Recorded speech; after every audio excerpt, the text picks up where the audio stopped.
नमस्कार, मैं हूं आपके साथ रवि कुमार। आप देख रहे हैं एनसीआर एक्सप्रेस। अमृत महोत्सव के उपलक्ष्य पर दिल्ली के लाल किला के प्रांगण से भारत के प्रधानमंत्री नरेंद्र मोदी ने देश को संबोधित करते हुए पहले 75 की वर्षगांठ पर देश को बधाई दी।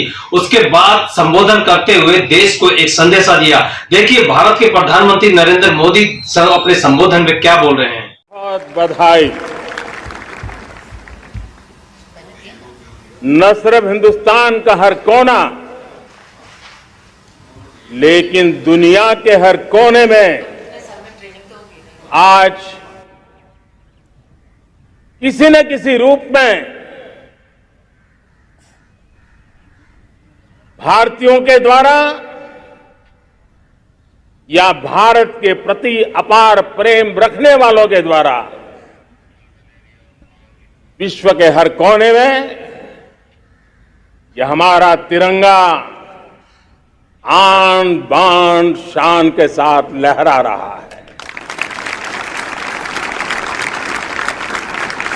मैं विश्व भर में फैले हुए भारत प्रेमियों को, भारतीयों को आजादी के इस अमृत महोत्सव की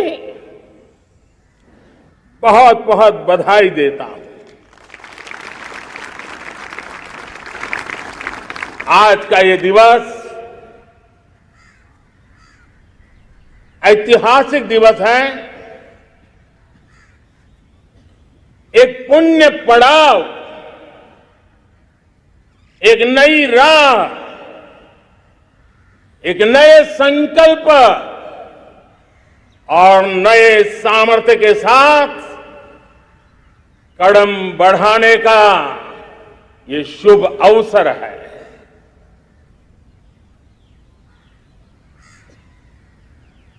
आजादी के जंग में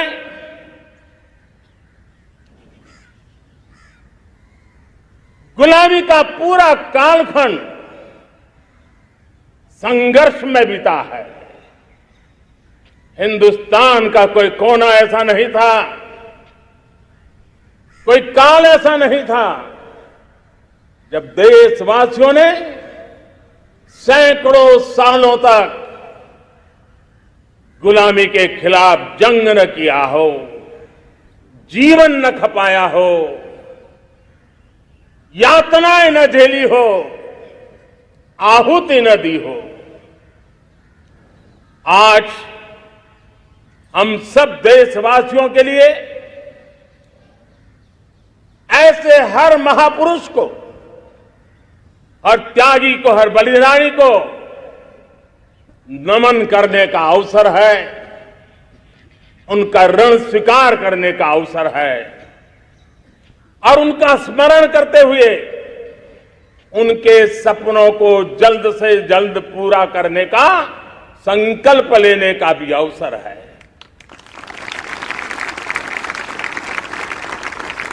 हम सभी देशवासी कृतज्ञ हैं पूज्य बापू के, नेताजी सुभाष चंद्र बोस के,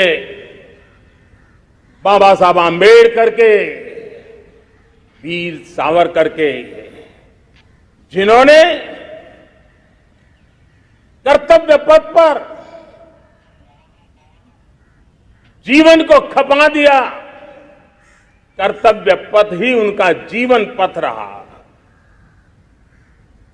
यह देश कृतज्ञ है मंगल पांडे, तात्या टोपे, भगत सिंह, सुखदेव, राजगुरु, चंद्रशेखर आजाद, अशफाक उल्लाह खान, राम प्रसाद बिस्मिल, अनगिनत ऐसे हमारे क्रांतिवीरों ने अंग्रेजों की हुकूमत की नींव हिला दी थी।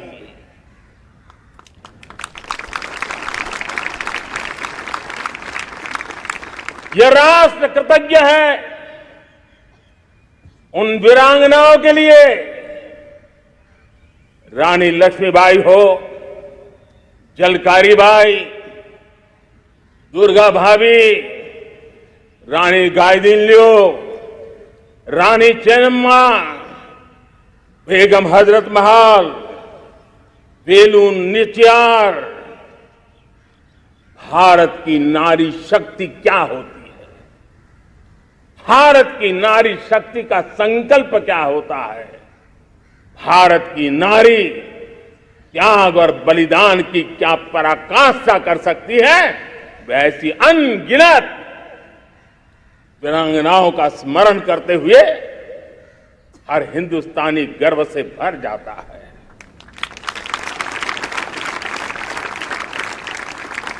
आजादी का जंग भी लड़ने वाले और आजादी के बाद देश बनाने वाले भी,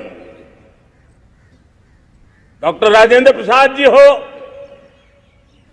नेहरू जी हो, सरदार वल्लभ भाई पटेल, श्यामा प्रसाद मुखर्जी, लाल बहादुर शास्त्री, दीनदयाल उपाध्याय, जयप्रकाश नारायण, राम मनोहर लोहिया, आचार्य विनोबा भावे, नानाजी देशमुख, सुब्रमण्यम भारती, अनगिनत ऐसे महापुरुषों को आज नमन करने का अवसर है।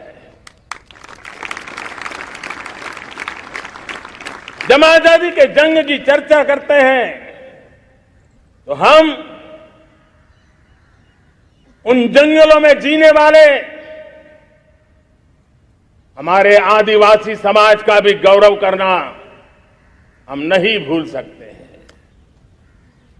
भगवान बिरसा मुंडा, सिद्धो कान्हू, अल्लूरी सीताराम राजू, गोविंद गुरु, अनगिनत नाम है जिन्होंने आजादी के आंदोलन की आवाज बन करके दूर सुदूर जंगलों में भी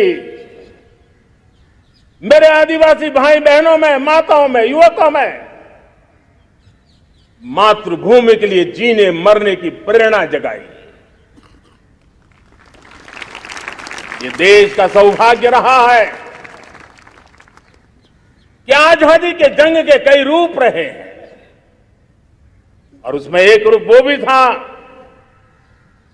जिसमें नारायण गुरु हो, स्वामी विवेकानंद हो, महर्षि अरविंदो हो, गुरुदेव रविंद्रनाथ टैगोर हो,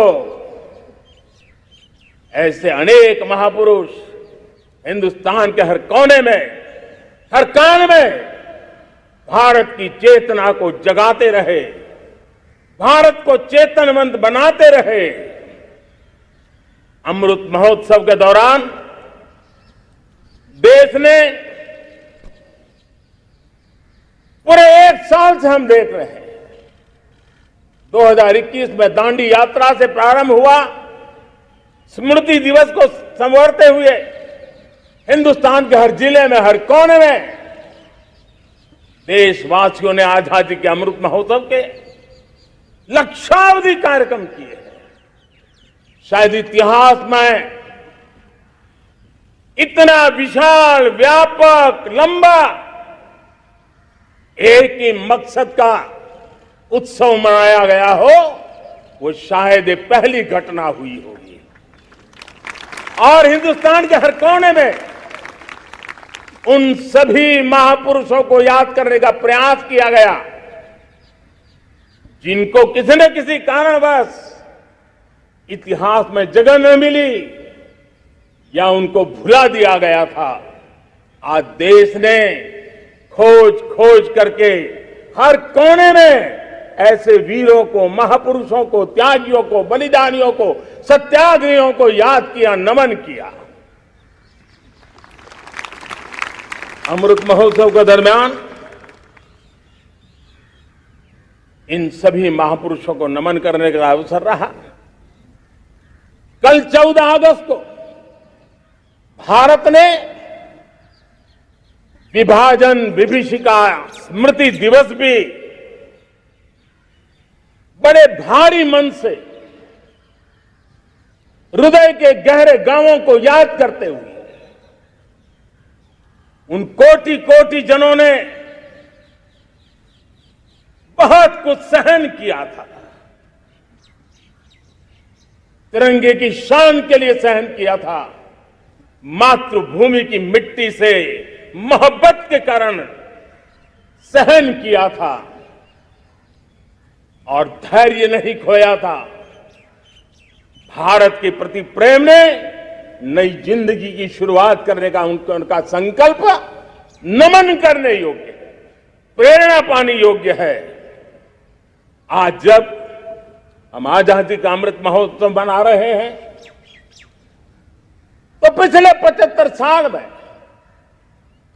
देश के लिए जीने मरने वाले, देश की सुरक्षा करने वाले,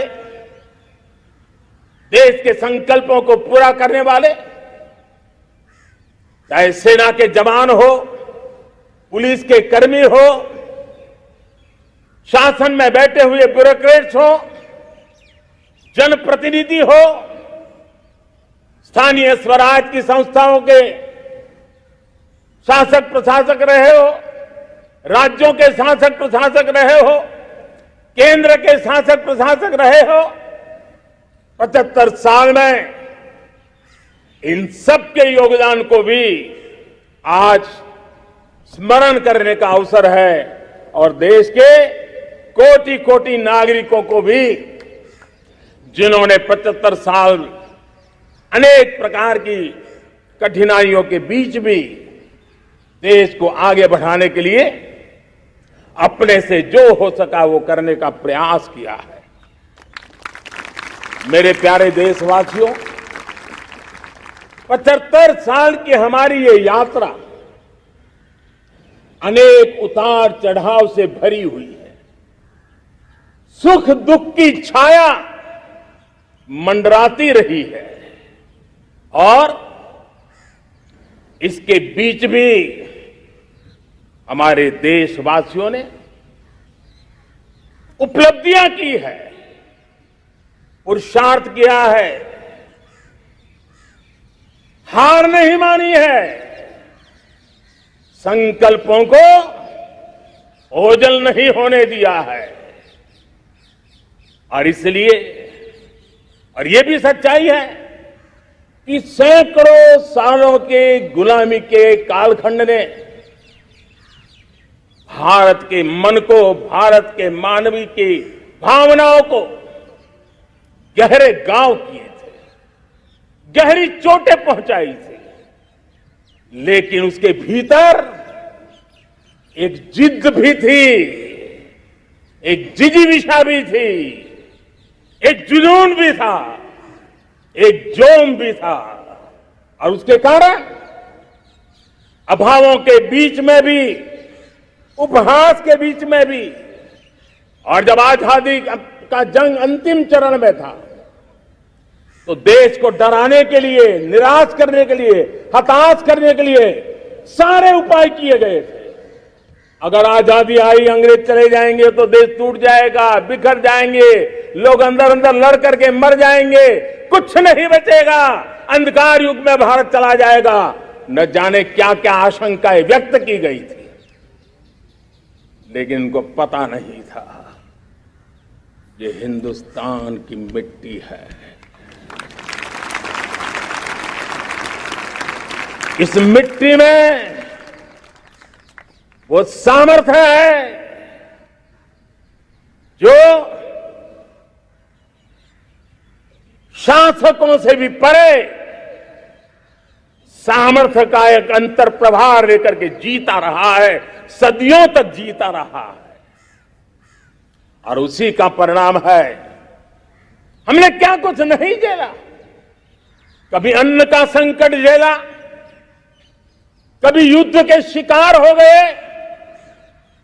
आतंकवाद ने डगर डगर चुनौतियां पैदा की, निर्दोष नागरिकों को मौत के घाट उतार दिया गया, छद्म युद्ध चलते रहे, प्राकृतिक आपदाएं आती रही, सफलता विफलता, आशा निराशा, न जाने कितने पड़ाव आए हैं।